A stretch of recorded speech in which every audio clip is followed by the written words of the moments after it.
Stella is jack of two trades but a master of an easy part action RPG part.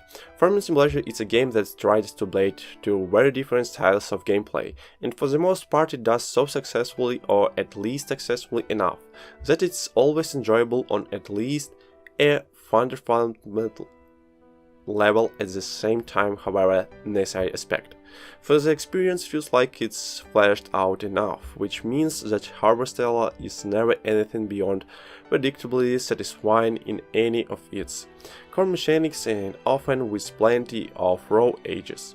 Yeah, Harvestella is set in a fantasy world where four giant interstate crystals decide the passage of seasons, each found in a different part of the world. Lately, however, these crystals, known as sea slides, have been acting up, which has resulted in a frequent occurrences called the questions, a one-day event where the air is filled with a deadly dust that anyone who comes into contact with will die, forcing people indoors amidst all of this. You step into the shoes of a Amnesiac protagonist, because of course the protagonist has to be an Amnesiac. Found Insurgents is a tranquil village right in the middle of the questnet, completely untouched by its deadly effects.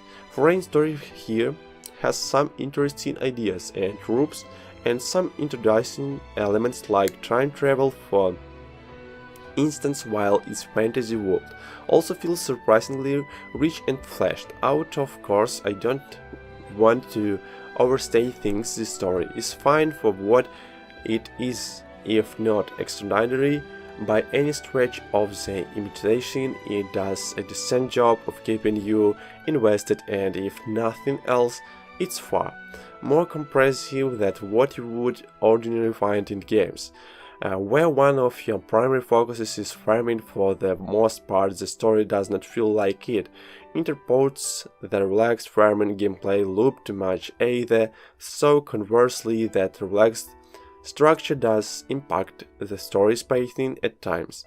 On the gameplay front, Harvestella invokes a similar response. It's perfectly serviceable and for the most part even enjoyable, even if it's not exactly remarkable. Half of the game is modeled after games like Harvest Moon and Rune Factory. It's a farming sim, as I have mentioned a couple times, where you are focused on maintaining and expanding a farm, tilling and watering the soil, planting seeds and harvesting crops, and once you have unlocked the ability to do so, tend to livestock, the in-game time moves forward constantly and you have a limited amount of time each day before you have to return home and go back to sleep, which means you have to decide which tasks practice and which long-term goals you want to work towards.